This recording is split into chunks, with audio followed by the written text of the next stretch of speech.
Welcome, everyone, to another episode of the Digital Toolbox podcast. This is a podcast where we bring on owners of businesses in the home services arena. Today, we've got Chase Grant, the man, the myth, the legend. Go ahead and introduce yourself, my friend.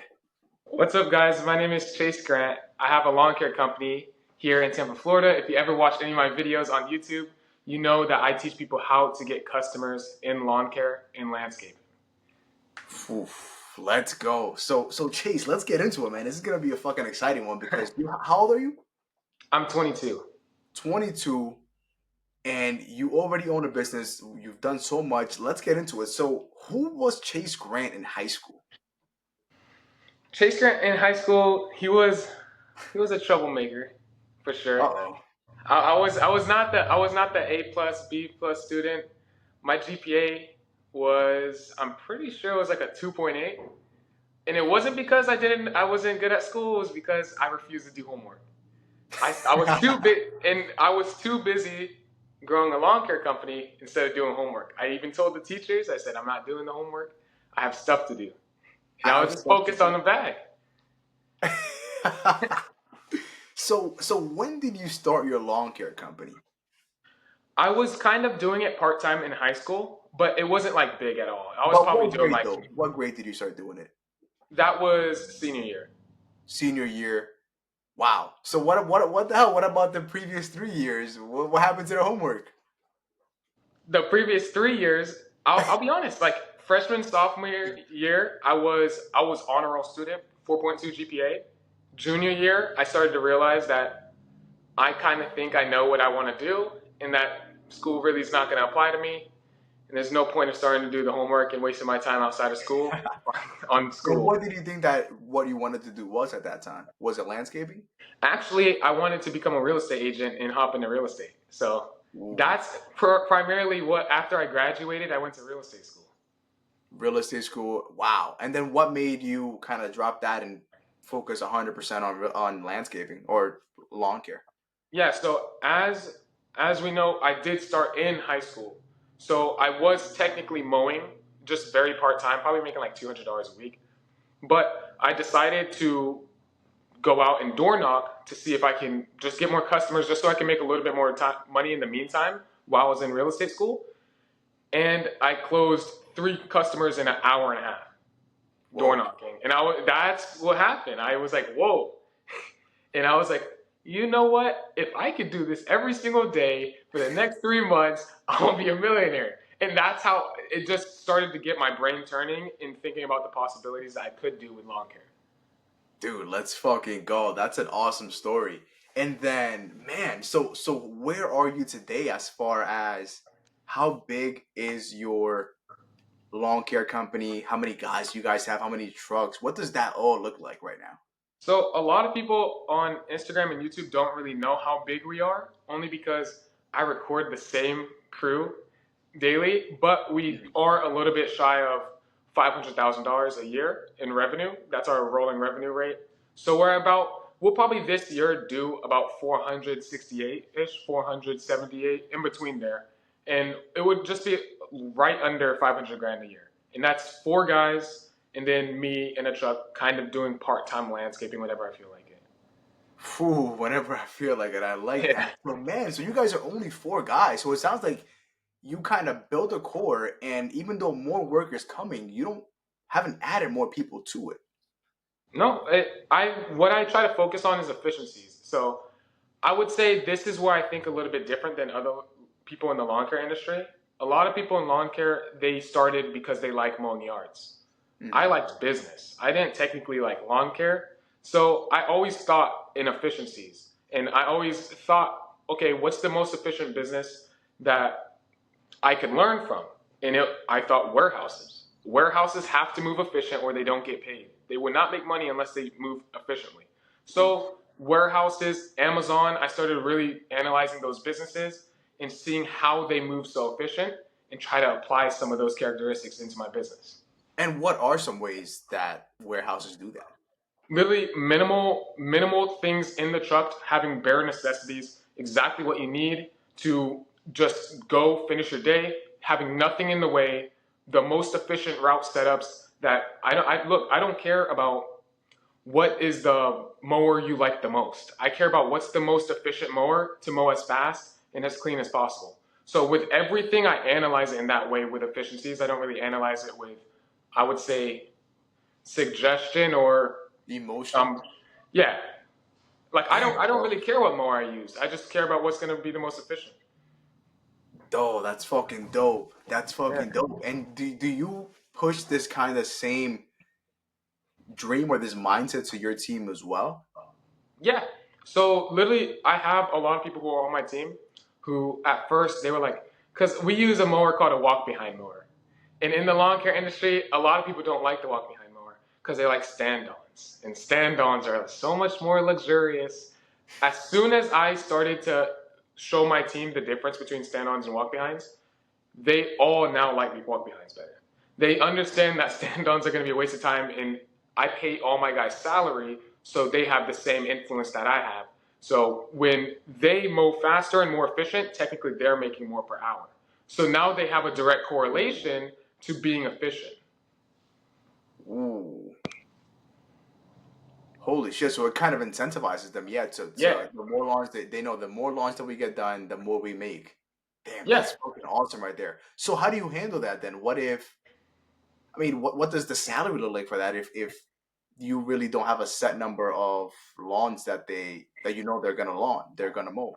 So we actually do have a set amount of yards. So what I try to do is have each maintenance route at $13,500 a month in revenue, and that's just maintenance revenue.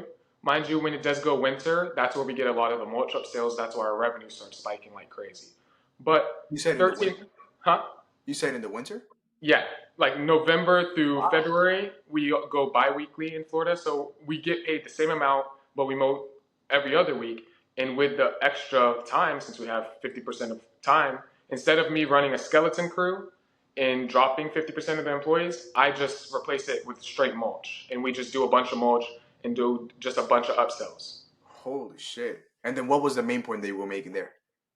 So we do $13,500 a month, and what I do is I actually, instead of pricing like per cut, or I give them a price for what we're going to do this month, I average it out with all the work we're going to do in a year, give everyone a standard schedule, and what I do is I average out the cost that's going to cost the customer. So they're paying the same price year round. I make the same money year round. So technically, if I'm profitable during the busiest time, during the not busy time, which would be winter, I'm going to be reaping in cash. Huh. I've never heard of that approach before.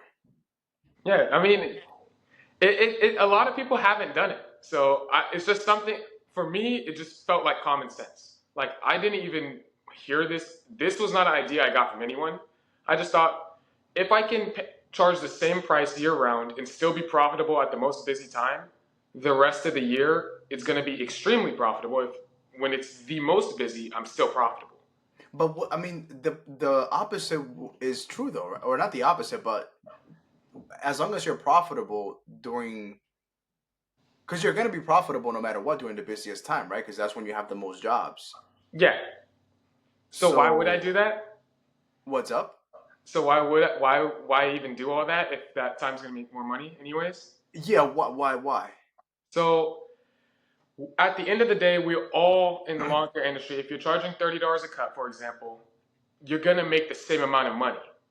What I'm trying to do is, instead of making a seasonality business, make it very standard where it's the same income year round. I don't have seasonality in my business. There's no low months, high months. It's all the same month.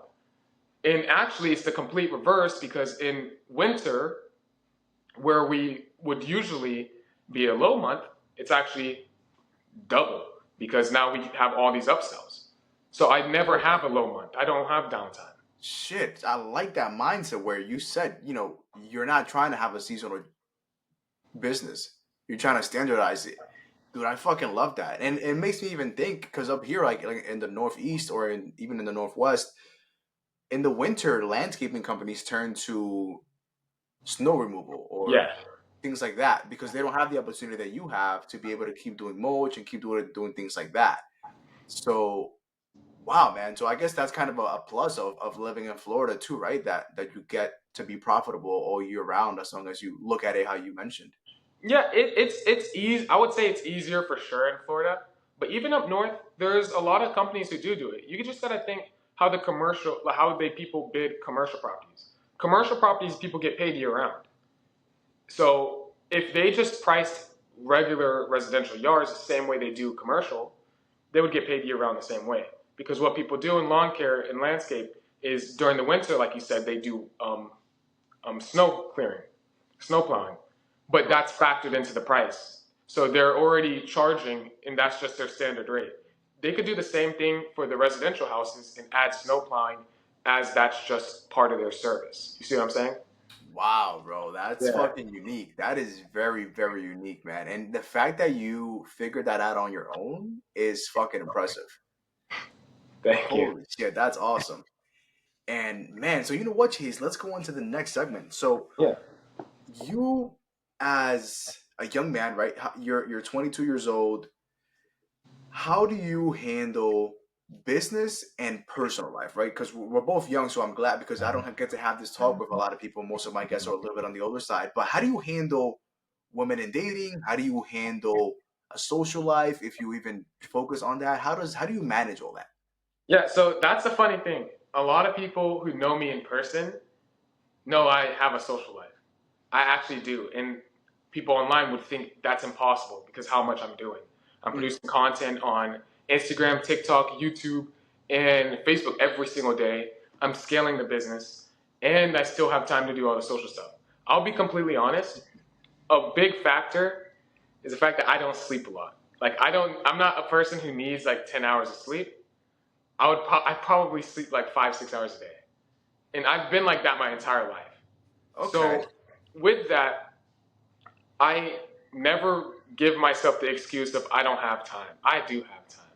If I get done with the day, a lot of people would want to relax. I don't. I just keep going. I would say if I were to work all day, go club at the night, I could wake back up and start working the next day again. Obviously, I would not like have no sleep, but I don't let things affect me still moving. So if I sleep 6 hours, I will wake up and I'll keep going. I'm not gonna act groggy or anything. I just go. Dude, I fucking love it. I fucking love it because I have the same mindset, and it's not for me to brag or for me to do anything, but I look a bit tired right now. I wouldn't recommend it for anybody, but I actually haven't slept since yesterday when I woke up at 9 a.m., right? So, like, I worked through the whole night because I had some invoices to put out because I own a digital marketing agency. And I was just fucking busy. And I was like, fuck it, I'll stay up, boom, take a shot of espresso, and I'm up. We're making shit happen, bro. And I Yeah. love to see fucking young guys like you and myself that are out here making shit fucking happen, bro, because fuck. And I just saw Tristan Tate make a video the other day, or he made it a while ago, but he was saying that if he has to wake up at 6, he's already up at 5:59. It was something like that. Where and his what he was trying to say is that if he has something to do, then he just won't fucking sleep. He'll just stay up and get it done, bro. And Yeah. that's what you've been doing. So damn, like imagine that. So you, boom, hard day at work. You're working on the business. You're fucking tired. You come home, boom, maybe go on a date, maybe go to the club, and then sleep. 5, 6 hours. Wake up, do it again. That's fucking skill Yeah. right Work hard, play hard, man. there. Let's go.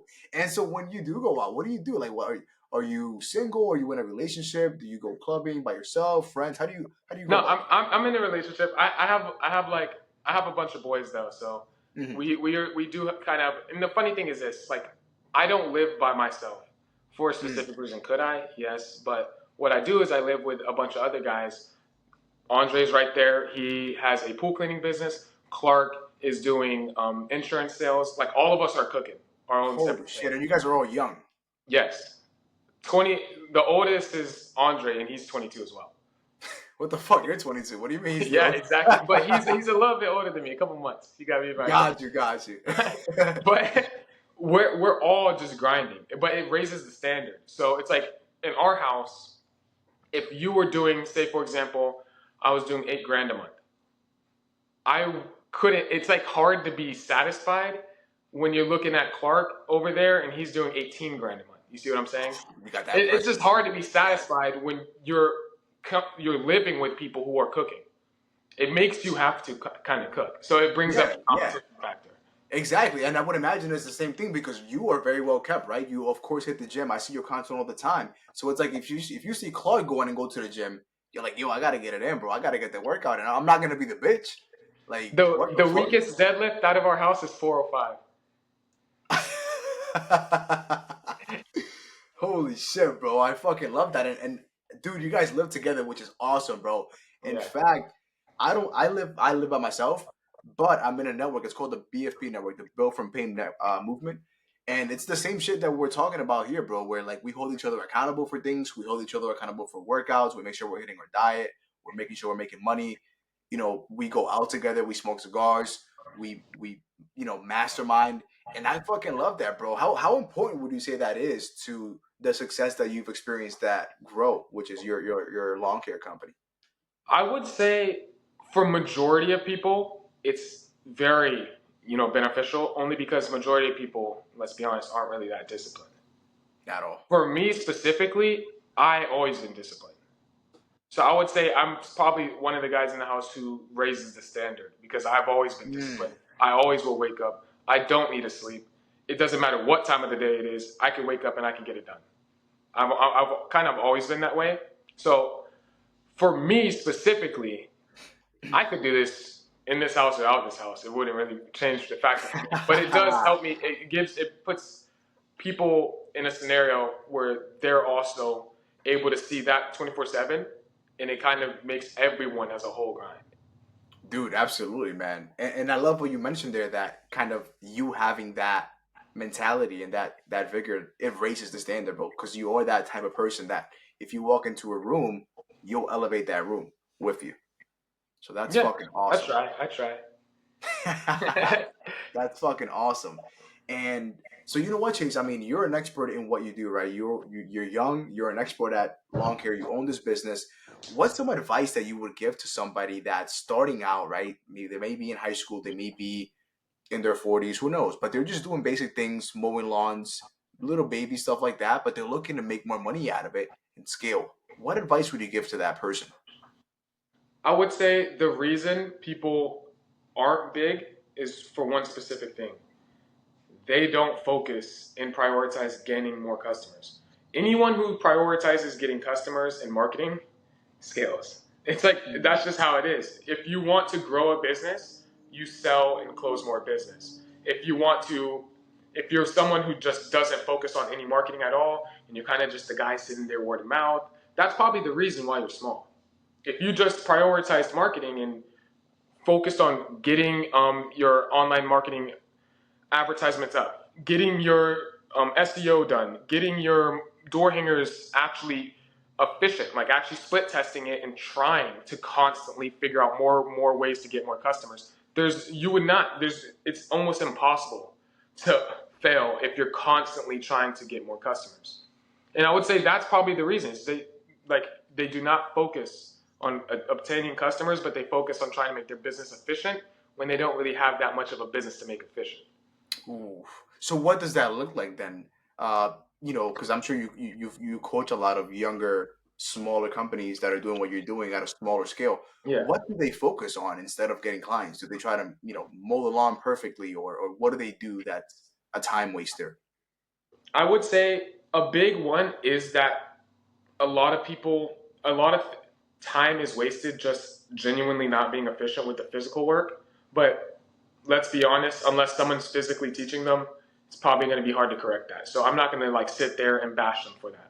But one thing that I see a lot of people do is they're always focused on what they should buy next for the company, what equipment they should buy. And it's never what marketing I should do. It's always what should I buy? What truck do I need? What lawnmower do I need? What weed whacker do I need? They're never focused on buying customers but they're always focused on buying things for their business. For example, like if you were to start a YouTube channel, instead of actually making videos, they're focused on how to have the perfect setup. Yeah, before making a fucking video. Yeah, and they haven't made a video. So it's like if you want to start YouTube, pick up the camera and make a video. I did that with my first YouTube video, and it's at like 78K. And it was literally, I picked up the camera, zero editing, YouTube video. And my first video kind of went a little viral off of a channel with 0 subscribers. And that's purely, I just picked up the camera and started recording. You don't need to have the perfect setup. All you need to do is actually take action and be consistent. That's gold right there. That's gold right there. Anybody that's listening, that was some serious heat right there. You know, stop focusing on the small stuff and start focusing on the big things. And like you said, I mean, shit. I was just on a different podcast with a good friend from Mount Baker Window Cleaning, Jackson Blackburn. He mentioned that 100K is the marketing budget for $1 million company. But what most people will do with that 100K is go and buy a fucking new truck, Yeah. right? Before they buy customers, before they have clientele. It's crazy how, some people do that and they make it logical in their head, but it's just not the right decision at all. And I'm with you 1,000% about, investing in marketing and investing in all these things. In fact, I was listening to a video recently, a very successful roofing company owner. He mentioned that his company is not a roofing company. He said, I quote, he said, my company is a marketing company and a recruiting company that just happens to do roofing. So that kind of lit a light bulb in me. I'm like, holy shit, this guy doesn't even worry about what his company actually services. He's worried about marketing and hiring new salespeople, which is fucking insane. That's awesome. Yeah. There's 3 sections of a business. You have sales, admin, and operations. You're going to fall in one of the three, but what you need to grow the company is sales. Operations is what you need to maintain the company, and admin is what you need to keep it organized. So if you're trying to grow, it's because you're lacking in sales. And you are one of the people who just kind of do focus on operations. Like, for example, I don't care about operations that much. I'm the guy who I will close a bunch of yards and I'll worry about doing them later, or I'm not looking for the most efficient equipment or the most I would say the best maintenance methods for all the equipment. I'm not focused on maintenance and the equipment. I'm just gonna get out there, mow the yards as quick as possible, and try to get more clients. And then And you're kind of hoping that you will, well, you know that you're going to pick up more clients than you're losing, even if you weren't to focus on the operation of it. yes, I would be losing clients if I didn't have an operations guy, which I do now. So I Mm. do have a guy who's in operations who literally he is the complete opposite of me. He's not focused on he cares about getting clients, but he's the guy who will be doing research on what's the best grease to grease the mowers. You see what I'm saying? Like I'm not the person who would be doing it. I don't care. I'll just say, oh, we need grease. I'll just go buy grease, any grease. I don't really care. I'm not really thinking about it like that. Like, but he's the guy who thinks about all the nitty gritty details. I will move us fast. I just need someone to clean up the mess. Oof. That's some fucking heat, baby. Let's go. Let's fucking go. And that's what a CEO is supposed to do, right? I mean, it sounds good. When I used to be very, very inspired by Napoleon and how he would fight alongside his soldiers.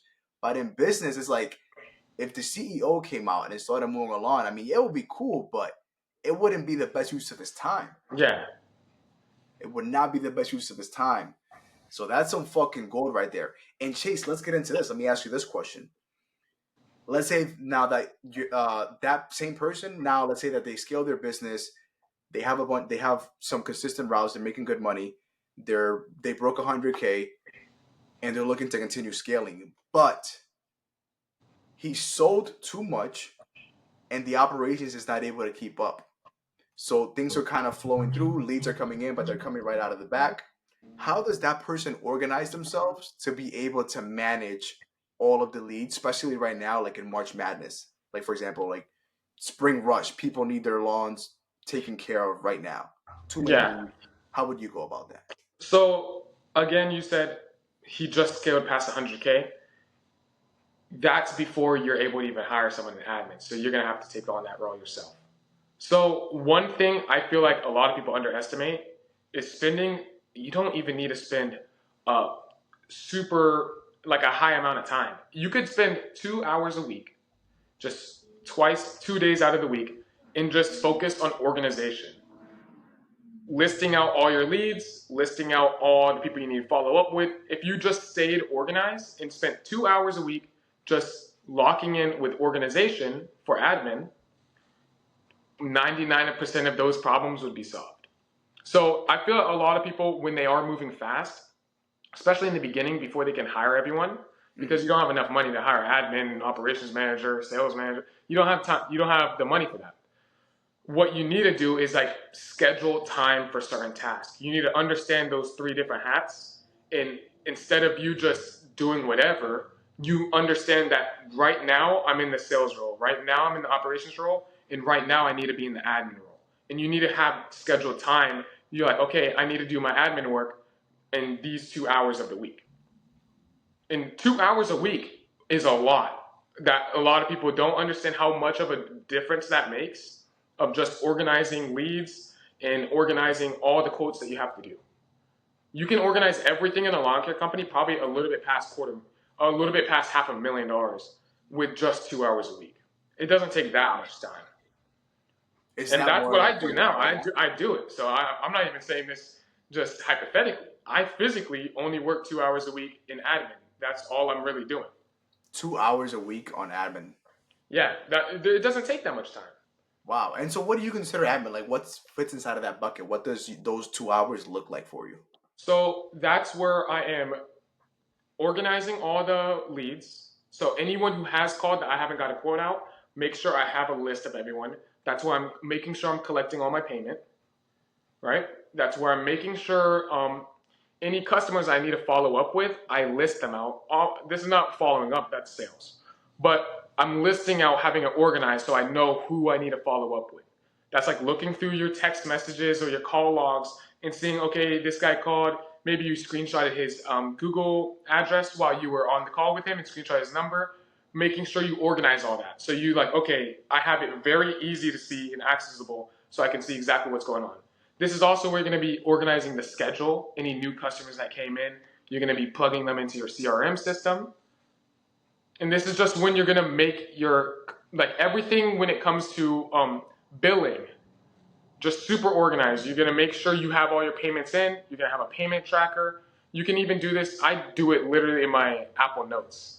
I just have a list of, I mean, I have a CRM system, but I like use a notes tab just to like check off. Okay, this person paid, this person paid, this person paid.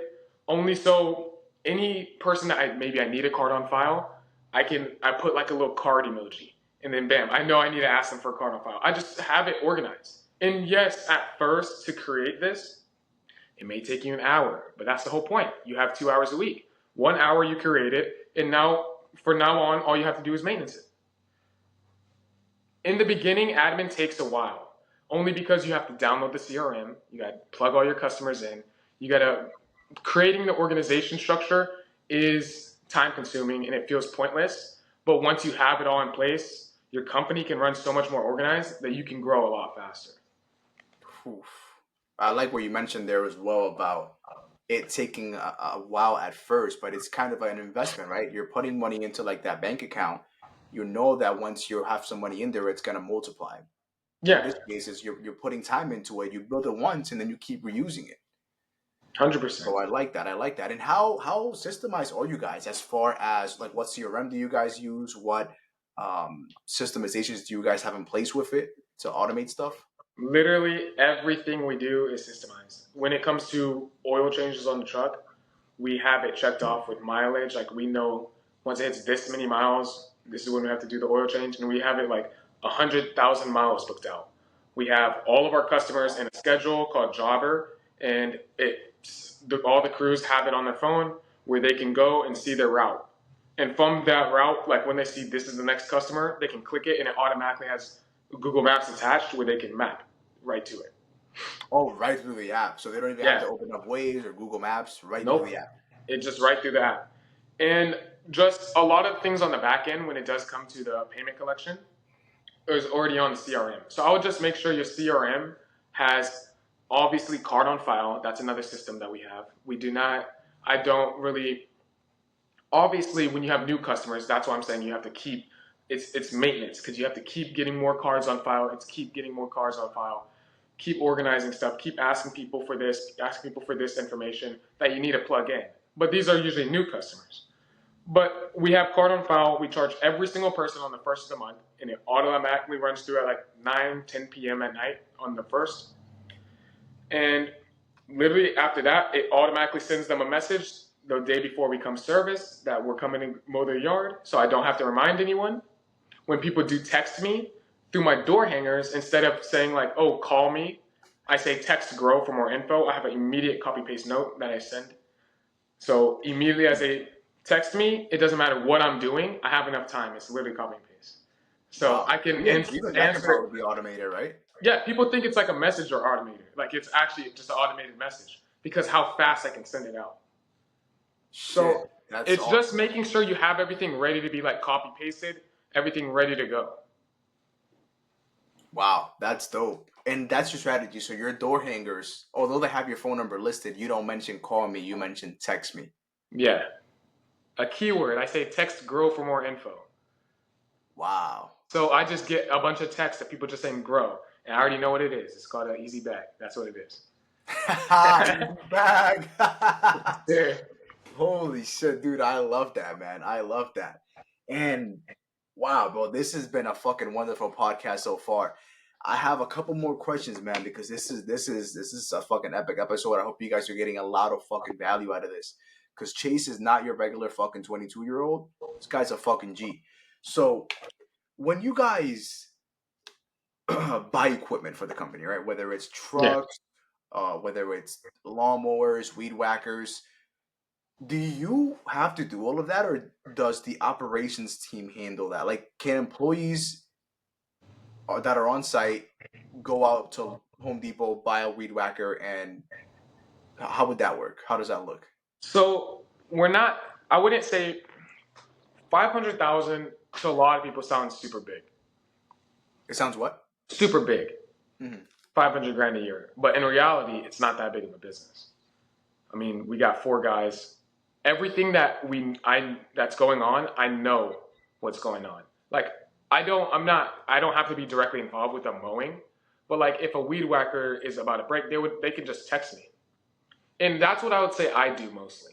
Like I'm doing sales and then I'm also just support. Like whenever something does go wrong, I can just swing by the store, grab it, so the crews can stay as efficient as possible. You see what I'm saying? So instead of having them be inefficient, I mean, what else do I have to do? I just have to sell, and then I'm not gonna just act like I need to be on vacation 24/7. I'm down to have the business grow a little faster. I'll go drive to Home Depot real quick. I'm not in an ivory tower. So until we get to that point where the operations manager is not in a route, he's out of a route, then that would be his task. He would have a company card, and I mean, they actually we are about to give them company cards for gas. So when we're at the gas station in the morning, instead of me being there at all, they already have the gas card, the operations manager. Boom, So let's fucking go. I What are won't you guys have going to. to use? Fume and Fleet? Hmm? What are you guys going to use? Fume and Fleet cards? No, we're just gonna use American Express Gold cards. Oh, okay, okay, okay. Gotcha, Yeah, gotcha. Dope. That's fucking dope. And actually, do they actually because I have Amex for my business too, and you can add a user. That's the dope part. Like you can yeah. add an employee to it, so that's fucking dope. Shout out to Amex. Sponsor this video. Sponsor this podcast. Imagine. But yeah, that's awesome, and I like the fact that you already have it planned out, right? That right now it's more efficient for you to go and stop making sales calls for 32 minutes to an hour than it is for your guy to have to leave the job site to go to Home Depot when he could have kept mowing other lawns in the route where he didn't need that tool. Yeah. So that's fucking awesome right there. And I love the humbleness too, right? I mean, if you wanted to, you don't have to be in that route. You don't have to be so involved. In fact, you're probably living the fucking 4-hour work week that people talk about, right? Tim Yeah, pretty Ferriss. much. I do a lot of content now.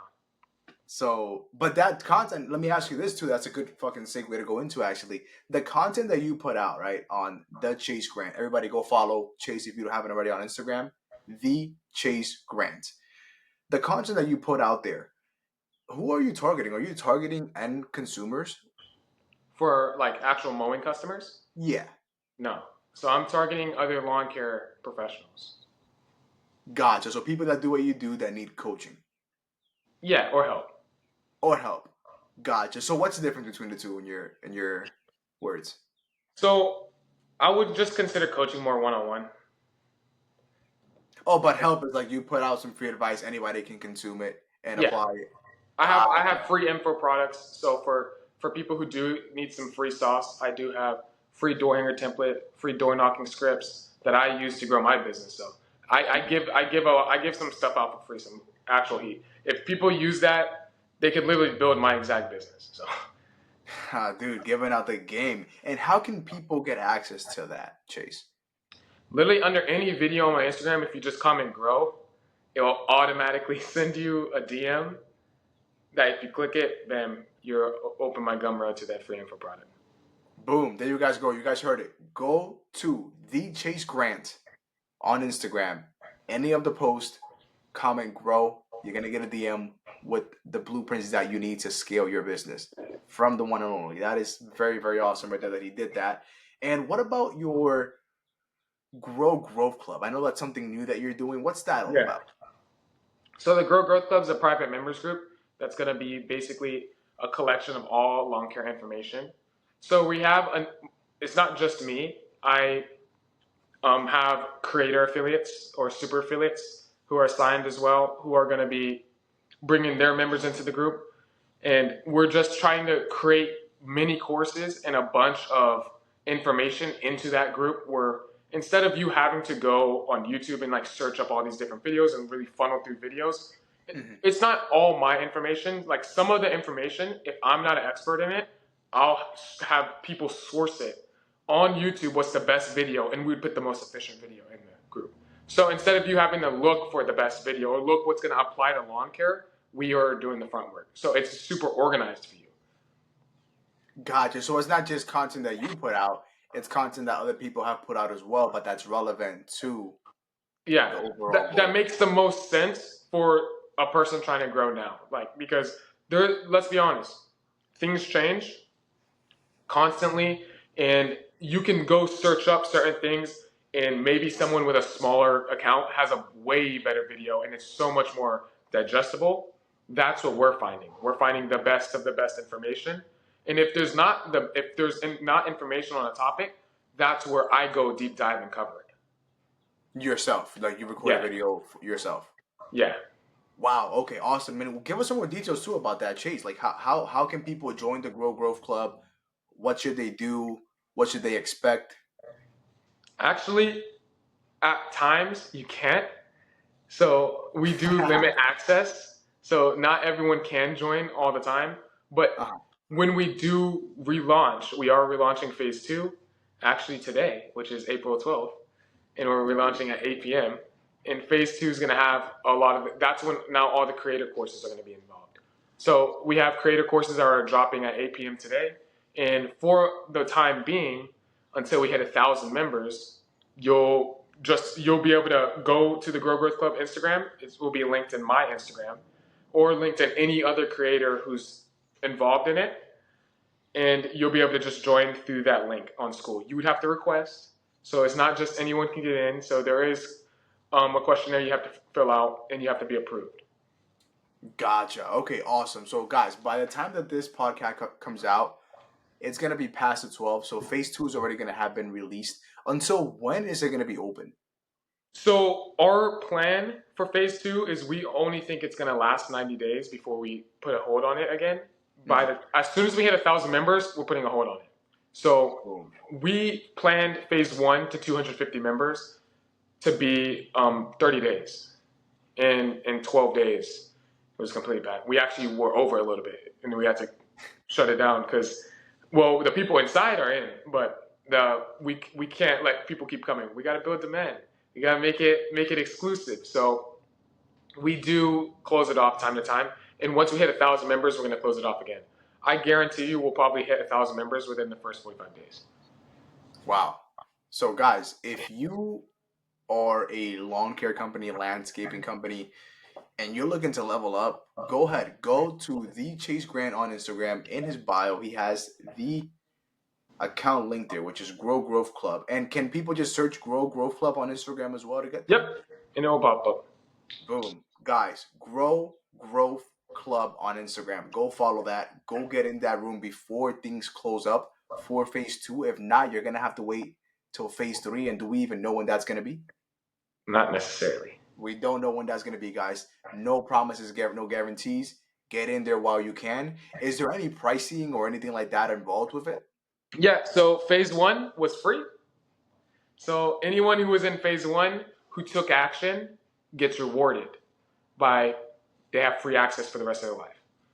And Oof. that's what I wanted to promote. I want to promote action takers. If we launch this and immediately you take action, we're going to let it be free for the rest of your life. Phase two, it will be $50 a month. Phase three, the $50 per month, price guys. is unknown. So I guess we'll all figure it out. Yes, sir. No, and that's a very fair price, guys. Most of you spend $50 in a week on coffee at fucking Starbucks. If you took that fucking coffee, made your coffee at home, you would have $50 to invest into yourself, into something that can make you $100,000, if not more, within the first 3 months, right? So take action, like Chase just mentioned. And He's I like to tell people one thing. I say this: if you don't believe it will be worth it, go say grow under one of my posts, get the free info product, and if you can't close a customer with any of the free methods I give, so be it. But if you close a customer, I just paid for it. Boom, he just paid for it, and he gave you the free advice for free, completely for free. So there's no excuses. If you're an action taker and you're listening to this podcast and you're like, fuck, I have to get in, then get in. If you're just a bitch and you're just gonna roll around and let life fuck you in the ass, so be it. The choice is yours. Man, that was a lot of fucking sauce right there, Chase. Do you have any last words for the listeners that are listening, and maybe somebody that needs some advice, somebody that's down? What would you say to them? What I would say is this: I like to say this to a lot of people. I feel as if 99% of the world knows what to do, they just don't do it. You know what you have to do. You know you have to call people. You know how you have to make the cold calls. You know you have to pass out the door hangers. You know you have to knock on the doors. You know you have to send out the looms. It doesn't really matter. You know what you have to do. So instead of trying to ask for advice, do what you already know you should be doing anyways. Because 99% of people already know. Heat. Guys, action is the only way out of it. 100%. There's no point in talking about doing the work. There's no point in thinking about doing the work. What matters is doing the actual fucking work. So get after it. Chase, thank you so much for your time today, my brother, being on this podcast. For sure. You gave a lot of value. You gave a lot of fucking value, and I hope the people that are listening to this are applying it and taking action right away. Because those are the people that win at the end of the day. Chase, where can people find you? Go ahead and say it yourself. Where can they find your Instagram, YouTube? Where can they find the course? Tell us all about that. So on Instagram, I'm the Chase Grant on Instagram. So you can find the Grow Growth Club. It's in my bio. I have it linked below as in Money Glitch. And it is a money glitch. You will make a lot of money if you join and if you actually apply the lessons in the Grow Growth Club. On YouTube, it's just Chase Grant as well. So Chase Grant, just pretty much on Instagram, Chase Grant on YouTube. Even if you search up Chase Grant on Instagram, I'll pop up. So as long as you have my name there, it'll pop up. Boom. There we go. Guys, go follow Chase everywhere and go get some more gems. Chase, thanks so much for your time, my brother. Have an amazing rest of your day and keep fucking killing it, bro. Keep setting the fucking example for these youngsters and for the rest of us that are watching you, bro. Let's go. Yes, sir.